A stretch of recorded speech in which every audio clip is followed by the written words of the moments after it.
If you thought the divisional round preparation was going to be quiet, you don't know Chicago football. We have a massive roster shakeup affecting both sides of the ball today, but that is nothing compared to the absolute meltdown happening up north with our biggest rivals. The Green Bay Packers might be on the verge of trading their head coach, and the implications for the Bears are absolutely earth-shattering. Welcome back to the channel, Bears family. Look, I can barely sit still right now. We are deep in the playoffs, the energy in the city is electric, and the news cycle is moving faster than a Caleb Williams scramble drill. We have so much to break down today, including some tough injury news, some massive reinforcements returning to the lineup, and a developing story in the NFC North that honestly feels like a fever dream. But before we dive into the madness, I need you to do one thing for me. We are grinding every single day to bring you the best coverage during this playoff run. So please smash that like button, share this video with a fellow fan, and hit subscribe right now so you don't miss a single update. Alright, let's get the hard stuff out of the way first. You never want to see guys go down, especially this late in the year when the stakes are at their absolute highest. It is officially official. Linebacker T.J. Edwards and rookie offensive tackle Ozzy Trapilo have been placed on season-ending injured reserve. This hits hard. T.J. Edwards has been a warrior for this defense, and losing him right now is a legitimate blow to the heart of our unit. And for Ozzy Trapilo, man, you just hate to see a rookie's season end this way. He showed so much promise, and we were all hoping to see him contribute down the stretch. We obviously wish both of them a speedy recovery. With Ozzy specifically, the timeline is a bit murky right now, but we're hoping he bounces back stronger for next season. While this hurts, it's the reality of January football. It's a war of attrition. But here is the silver lining: these moves opened up 2 spots on the 53-man roster, and General Manager Ryan Poles didn't waste a second filling them. Let's talk about the first major reinforcement. The Bears have officially activated veteran left tackle Braxton Jones. This one caught some people off guard because his practice window just opened last week, but he was a full participant all week long. Now, he is fully active and ready to go for the divisional round. This is a massive luxury to have. Even if he doesn't start, just having a guy with 44 career starts as an insurance policy is incredible depth. Here's the situation: you have Theo Benedict, who has been holding it down, and Darnell Wright. If Theo struggles, or God forbid, if another injury happens, you now have Braxton Jones ready to step in.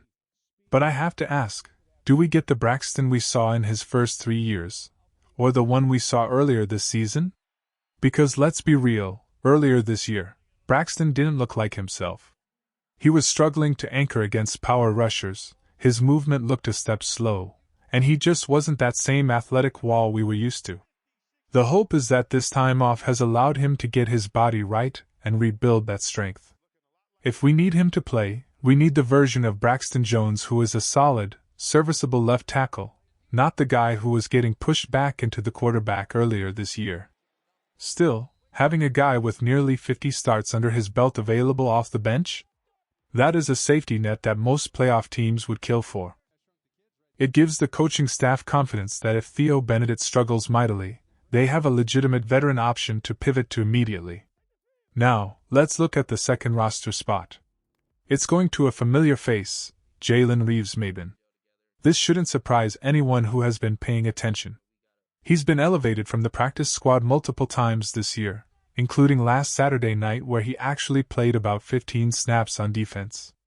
He's tough, he's experienced, and he's a proven commodity.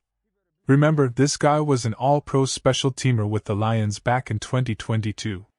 He knows the NFC North, and he knows playoff football. The Bears brought him in, cut him, brought him back, elevated him, and now he is finally on the active 53-man roster.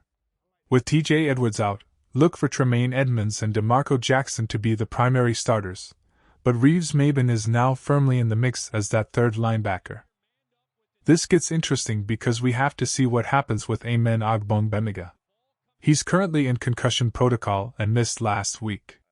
Amen had that monster 14-tackle game earlier this year, so you'd think he has the inside track if he's healthy. But at the very least, Reeves-Maybin provides instant value on special teams. He is definitely ahead of rookie Ruben Hippolyte II on the depth chart right now. I don't expect the Bears to play a ton of base defense with 3 linebackers on the field against the Rams, but if they do, keep an eye on who trots out there. Is it Amen? Is it Reeves-Maybin? Or do they rotate to Marco Jackson? It's a storyline to watch, but adding a veteran like Reeves-Maybin is a smart, safe move for a team with Super Bowl aspirations. And really quickly, we have one more move to touch on. The Bears added another linebacker to the practice squad, and the last name should ring a bell. Nephi Sewell. Yes, another Sewell.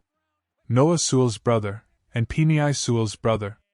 Nephi has been with the Saints since 2022 and actually played in 30 games for them over the last 4 seasons.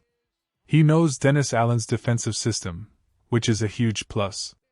He was cut from the Saints practice squad recently, so the Bears scooped him up. This is purely a depth move, but it's a smart one. At this point in the year, you are literally game to game. If you lose, you go home. Having a guy on the practice squad who has played actual NFL snaps and knows the system is valuable.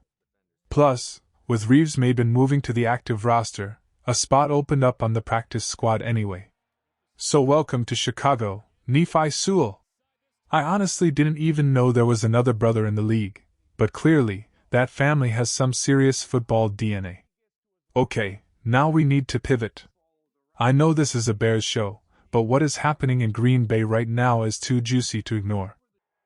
It directly impacts the future of the NFC North, and quite frankly, it is music to my ears.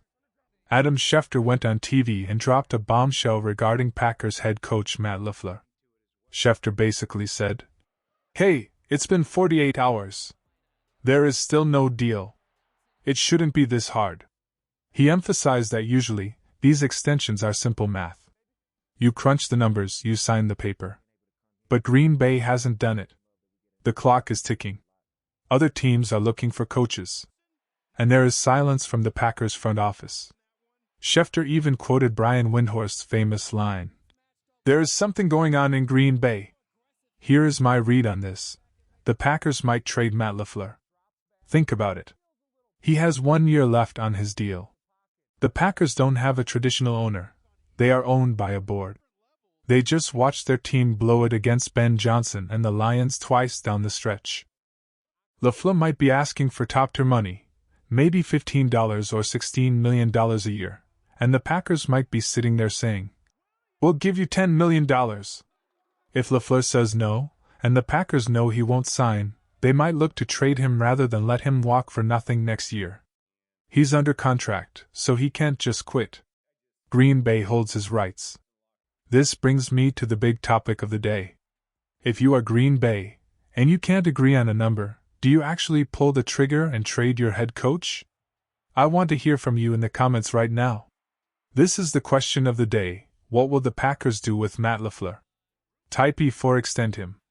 Type T4 trade him. I really want to see what you guys think. Personally, I don't think they fire him. He's too valuable. But a trade?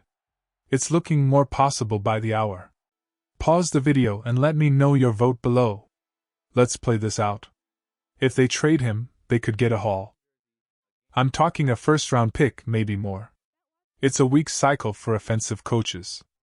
Even if you hate the Packers, and trust me, I do, you have to admit LaFleur has developed Jordan Love well. He knows offense. Teams like the Atlanta Falcons should be on the phone right now. He has coached there. He knows the building. What about the Steelers? They need an offensive identity desperately. LaFleur could even bring Malik Willis with him. The Giants?